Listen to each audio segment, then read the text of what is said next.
விஜய் டிவியில் ஒளிபரப்பாகி வரும் cook with கோமாளி நிகழ்ச்சியிலிருந்து மணிமேகலை விலகிய பிறகு அது பற்றிய செய்திகள் இணையத்தில் அதிகமாக இருக்கும் நிலையில் மணிமேகலை பற்றியும் தன்னுடைய கணவர் பற்றியும் பரவி வரும் வதந்திகளுக்கு விளக்கம் கொடுத்திருக்கிறார். கடந்த சனிக்கிழமை எபிசோடில் மணிமேகலை பாதியில் விலகியது தெரியவந்த நிலையில் அது குறித்து பலரும் கேள்வி எழுப்பி வந்தனர். அப்போது மணிமேகலை தன்னுடைய இன்ஸ்டாகிராம் பக்கத்தில் பதிவு ஒன்று வெளியிட்டிருந்தார். தன்னை குக் வித் கோமாளி நிகழ்ச்சியில் ஒரு போட்டியாளராக வந்த தொகுப்பாளர் வேலை செய்ய விடாமல் தடுக்கிறார். அவருக்கு கீழே எல்லோரும் இருக்க வேண்டும் என்று அவர் நினைக்கிறார். பல வருடங்களாக அவர் இருப்பதால் எல்லா இடத்திலும் அவர்தான் இருக்க வேண்டும் என்று நினைத்துக் கொண்டிருக்கிறார் என்று பல விஷயங்களை அதில் பகிர்ந்து இருந்தார். இது இணையத்தில் பேசும் பொருளாக மாறியிருக்கிறது.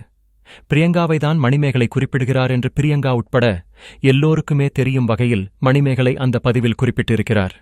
அதே நேரத்தில் பிரியங்காவின் ரசிகர்கள் பலரும் மணிமேகலைக்கு எதிராகவும் கமெண்ட் போட்டு வருகிறார்கள். ஏற்கனவே கடந்த 4வது சீசனில் கோமாளியாக இருந்த மணிமேகலை திடீரென்று நிகழ்ச்சியில் இருந்து விலகிவிட்டேன் என்று பதிவு வெளியிட்டிருந்தார். அதற்கு காரணம் சிவாங்கி அதுவரைக்கும் கோமாளியாக இருந்து 4வது சீசனில் குக்காக மாறியதை மணிமேகலையால் ஏற்றுக்கொள்ள முடியவில்லை. அதனால்தான் அவர் இப்படி முடிவெடுத்தார் என்று கூறப்பட்டது. ஆனால் அந்த நேரத்தில் மணிமேகலை மற்றும் சுனிதாவிற்கு இடையே ஏற்பட்ட பிரச்சனையால்தான் மணிமேகலை நிகழ்ச்சியிலிருந்து வெளியேறினார்.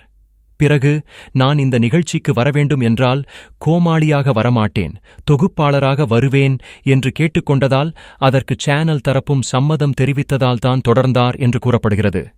இது ஒரு பக்கம் இருக்க தற்போது மணிமேகலை விலகியது சரி என்று சிலர் சொல்கிறார்கள். சிலர் மணிமேகலைக்கு வேறு சேனலில் வாய்ப்பு கிடைத்ததால் பிரியங்கா மீது பழி சொல்கிறார் என்று கூறி வருகிறார்கள். இப்படி இணையத்தில் பெரும் கருத்து மோதல்கள் போய்க் கொண்டிருக்கிறது. அதே நேரத்தில் மணிமேகலை சமீபத்தில் ஒரு பேட்டி ஒன்றில் கலந்து கொண்டு என்னை பற்றி பலரும் பலவிதமாக கருத்து சொல்லி வருகிறார்கள். ஆனால் நான் எனக்கு ஓரிடத்தில் கொடுக்கப்பட்ட வேலையை சரியாக செய்ய முடியாமல் தொந்தரவுக்கு வந்ததால்தான் நான் அந்த நிகழ்ச்சிகளில் இருந்து வெளியே வரவேண்டிய சூழ்நிலை ஏற்பட்டது. அதுபோல ஆரம்பத்தில் நானும் என்னுடைய கணவர் உசேனும் கல்யாணம் செய்ததும் இது லவ் ஜிகாத் என்று சிலர் சொல்லி வந்தார்கள். இந்த திருமணம் என்றெல்லாம் சொல்லி வந்தாலைக்காது. ஆனால் என்னுடைய கணவர் என்னை மதம் மாற்ற முயற்சி செய்யவே இல்லை. எனக்கு எல்லா கடவுளும் ஒன்று என்பதால் நான் மசூதிக்கு போவேன். அதுபோல அதிகமாக கோவிலுக்கும் போவேன். என்னோடு என்னுடைய கணவர் எனக்கு எப்போதுமே துணையாக இருக்கிறார்.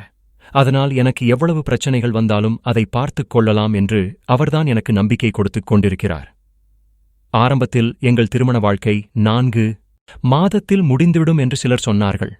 அதற்கு பிறகு 4 வருடமானதும் 10 வருடத்திற்குள் முடிந்துவிடும் என்று சொன்னார்கள். அதை பற்றியெல்லாம் நாங்கள் கவலைப்படுவதே கிடையாது. சொல்றவங்க என்னவோ சொல்லிட்டு போங்க, நாங்க எங்களுடைய வாழ்க்கையை வாழ்ந்துகிட்டு இருக்கிறோம், அவ்வளவுதான். ஆனால் ப்ளீஸ் நடக்காத விஷயங்களை பரப்பாதீர்கள் என்று அந்த பேட்டியில் மணிமேகலை பேசியிருக்கிறார்.